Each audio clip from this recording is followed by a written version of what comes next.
les traces de leurs arrière-grands-parents. Ces adolescents britanniques effectuent un voyage scolaire en France sur les lieux de mémoire de la Première Guerre mondiale. Justement là où certains de leurs ancêtres ont péri il y a 100 ans. Ici, le 1er juillet 1916, 20 000 soldats du Royaume-Uni trouvaient la mort lors de la bataille de la Somme. Le guide de ce groupe originaire du sud-ouest de l'Angleterre a lui aussi servi dans l'armée de Sa Majesté en Irlande du Nord avant de rejoindre les forces de maintien de la paix à Sarajevo. Aujourd'hui, il veut transmettre l'héritage de ce conflit qui a tragiquement marqué l'histoire de l'Europe. Mais un siècle après son déclenchement, beaucoup s'interrogent sur la manière dont il faut s'y prendre, en commémorant une boucherie ou en célébrant une victoire. C'est trop facile de se la raconter, de penser que c'est un épisode glorieux, triomphant, que ce n'est pas quelque chose dont on doit se préoccuper aujourd'hui. Ce n'est pas de l'histoire ancienne. Est-ce que ça peut se produire à nouveau? Oui, c'est possible. Faut-il célébrer ou commémorer la Première Guerre mondiale? La question fait l'objet d'un débat féroce en Grande-Bretagne. Alors que l'euroscepticisme progresse dans le pays et que les élections européennes approchent, des historiens, notamment à Cambridge, dénoncent l'attitude de certains responsables politiques qui, selon eux, font preuve d'un chauvinisme à outrance. Selon le président du Wolfson College, par exemple, l'opinion publique doit avoir conscience qu'il peut y avoir des stratégies politiques derrière l'évocation du conflit de 14-18. Le ministre de l'Éducation, Michael Gove, a dit que c'était une opposition entre la gauche et la droite et que les conservateurs voulaient une célébration patriotique de la victoire britannique lors de la Première Guerre mondiale. Il a accusé des historiens comme moi de négliger la mémoire des troupes courageuses qui se sont battues sur le front occidental. Mais à plus grande échelle, on se rend compte que la guerre a été une catastrophe. Elle a favorisé la montée du fascisme et du racisme. Elle a beaucoup renforcé l'antisémitisme dans l'opinion en Europe et l'a rendu beaucoup plus extrême. Les eurosceptiques comme Max Askins n'ont pas les mêmes arguments. Cet ancien correspondant de guerre et historien militaire soupçonne Londres et Paris de ne rien dire qui puisse mettre l'Allemagne en colère. D'après lui, le Premier ministre David Cameron ne rend pas hommage aux héros britanniques de la Grande Guerre en flattant les Allemands. Ce serait une erreur de laisser ce centenaire se dérouler en se souvenant de l'horreur que ça a été, sans essayer de dire à la nouvelle génération pourquoi c'est arrivé. Aucune nation ne mérite de porter la faute pour tout ce qui s'est passé en 1914.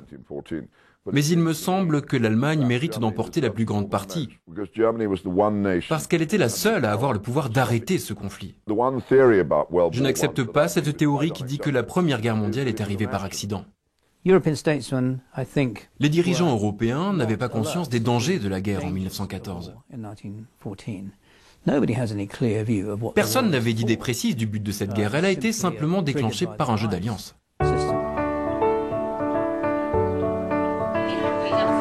Retour en France.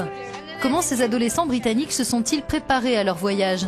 En apprenant des faits et des chiffres, mais pas seulement, ils ont participé à des jeux de rôle où ils ont incarné les personnages incontournables de ce conflit, histoire d'appréhender les processus de décision et les impasses diplomatiques qui prévalaient à l'époque.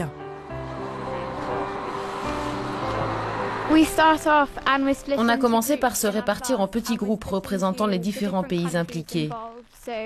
Donc il y avait les Alliés d'un côté et de l'autre l'Allemagne et d'autres pays. Et on a pu voir comme c'est facile de déclencher une guerre. Ce qui est assez perturbant, c'est qu'on n'avait pas réalisé qu'il y avait eu autant de morts et que cette guerre aurait pu ne pas se produire, qu'elle ne devait pas nécessairement éclater. On ne veut pas que ça se produise de nouveau et on devrait tous essayer d'être plus heureux, de tous s'entendre, même si ça semble difficile. Mon grand-père a combattu pendant la Seconde Guerre mondiale. Et mon arrière-grand-père est mort en se battant ici. Donc c'était bien de venir ici, c'est un peu comme si on honorait sa mémoire. Je pense que si les principaux partis de tous les parlements venaient ici et voyaient tous ces lieux, ils changeraient peut-être de point de vue, ils ne déclencheraient pas de conflit majeur ou ils feraient en sorte de ne pas en arriver là. Doit-on tirer des leçons de la Première Guerre mondiale comme ces adolescents le font déjà ? À Londres, l'amiral West a son avis sur la question. Il est ancien commandant général de la Royal Navy et ex-ministre délégué à la sécurité dans le précédent gouvernement travailliste. D'après lui, les responsables politiques se font des illusions. Les gens sont d'accord pour se lancer dans des guerres parce qu'ils pensent qu'elles seront courtes. C'est extrêmement dangereux. Les responsables politiques pensent qu'ils peuvent contrôler les guerres, mais ce n'est pas le cas. Autre manière d'informer sur la Grande Guerre et d'apaiser le débat qui fait rage au niveau politique, la National Portrait Gallery à Londres lui consacre une exposition pour laquelle des œuvres de toute l'Europe ont été réunies. Le musée propose aussi des ateliers pour les plus jeunes. Ce n'est pas une période de l'histoire qui peut leur rester étrangère. Leurs voisins peuvent peut-être leur en parler, ou alors leurs parents ou leurs grands-parents pourraient s'en souvenir. Cela peut se faire autour d'une tasse de thé ou lors d'un dîner en famille le dimanche. Des élèves venus de toute la Grande-Bretagne participent à ce projet de la National Portrait Gallery. Ils sont invités à créer une œuvre d'art à partir de leur histoire familiale ou de ce qu'ils peuvent trouver dans les archives de leur ville. Le quotidien et la vie personnelle des soldats deviennent ainsi très concrets. On a cherché tous les journaux intimes et les documents possibles. On les a parcourus et dans l'un d'entre eux, il y avait une carte postale, une carte que le soldat portait sur lui. Donc, je voulais montrer l'importance qu'avaient les messages envoyés par les proches et comment la carte est morte avec le soldat. Moi, je me suis concentré sur le rationnement de la nourriture et sur cette lutte pour en avoir tout au long de la guerre. Je savais qu'il y avait une pénurie et que les approvisionnements étaient rationnés.